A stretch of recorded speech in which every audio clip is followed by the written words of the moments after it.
Drive with the name you know, Jackie Cooper. We do know the name Jackie Cooper. He's been in the automobile business for as long as some can remember, a love affair with cars that has sustained him for 50 years.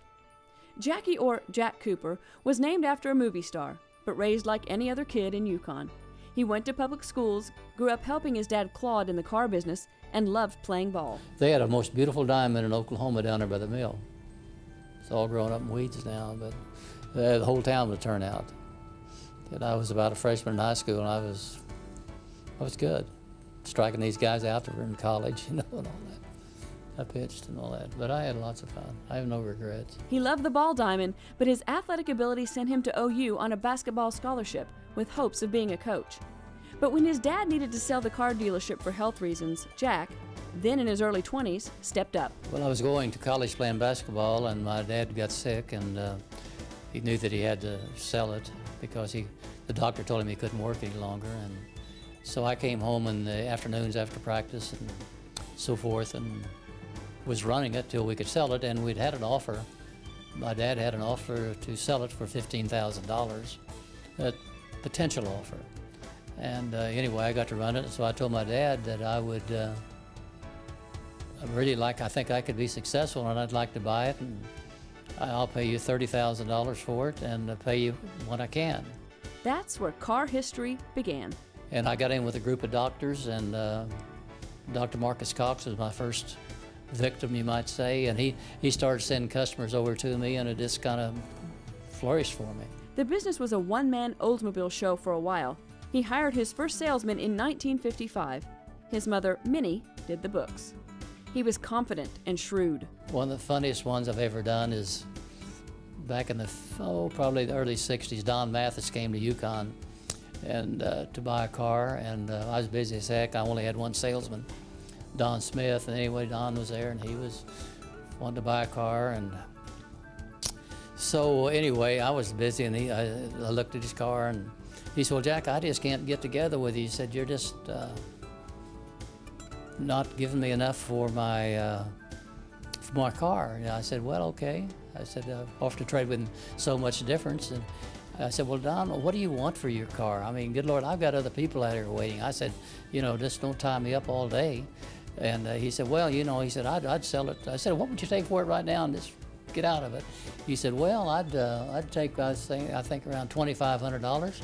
I said, "Well, that's just fine." I went in and typed out it myself, hand-picked it. I couldn't type fast, but typed him out a check, signed it. I said, "Don, here's a check for your car, and would you mind getting your things out of your car? And I'm going on and selling the car."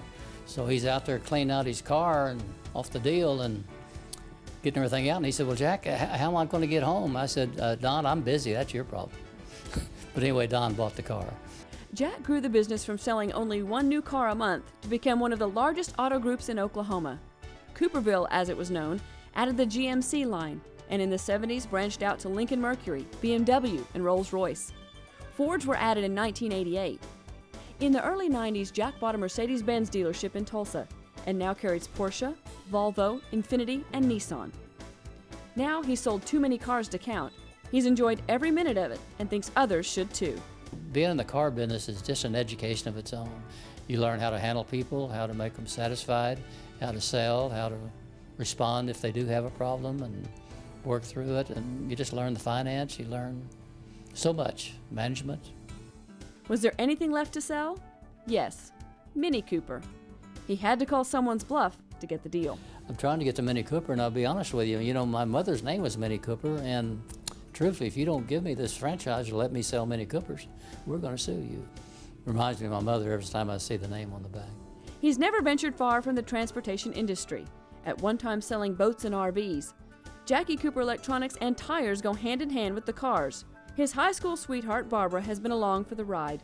He credits her with much of his success, calling her the backbone of the business from home. She came to work for me one day, and that was it. And I don't know, I was kind of bossy here, I was just all over the board. So all of a sudden she broke out in tears and walked home.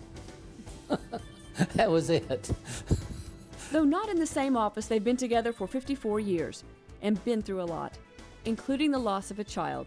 Their son Jerry died in 1989 from AIDS. He's quite a man. He was assistant editor to a big magazine in New York, and was destined to be the editor. And like I tell people, he just got stuck. Together, they turned their tragedy into a reason to help others. Red Tie Night is now in its 15th year and has become a premier fundraiser for the AIDS Care Fund. The elegant event helps fund research, raise awareness, and promote education of HIV and AIDS. We've probably raised well over $5 million, and all the money stays in Oklahoma.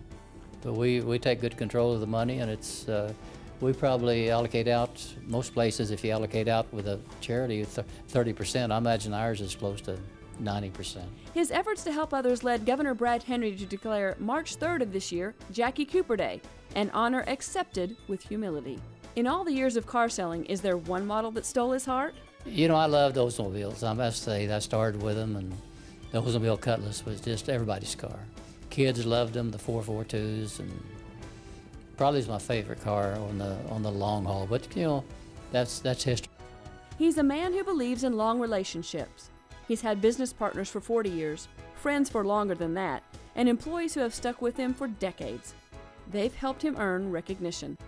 A forthright businessman who shoots from the hip and gives wholly from his heart, we are honored to induct Jackie Cooper into the OCU Hall of Honor.